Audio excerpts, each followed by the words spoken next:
tempat tinggal kami di sana memang bersifat kontrakan. Jadi tiap tahun itu selalu pergantian kontrakan. Dan kalau mau diukur dengan jumlah mahasiswa di sana juga sudah lumayan banyak. Itu sekitar hampir 30 lebih. Nanti bisa disesuaikan dengan data akurat yang lengkap juga ada, nanti akan diserahkan.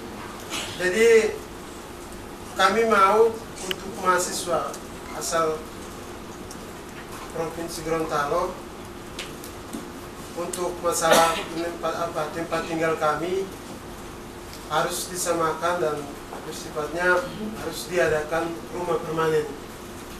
Kami tidak mau lagi untuk gonta-ganti kontrakan setiap tahun, kami harus berkontrak. Dan kebanyakan kendala yang kami dapat di sana itu terkadang sebelum ada pengiriman untuk biaya pemondokan itu waktu untuk masalah waktu kontrakan selalu lebih cepat untuk habis masa waktunya. Dan selalu kami hadapi, lalu kami selalu menumpang di teman-teman kontrakan lain. Seperti itu.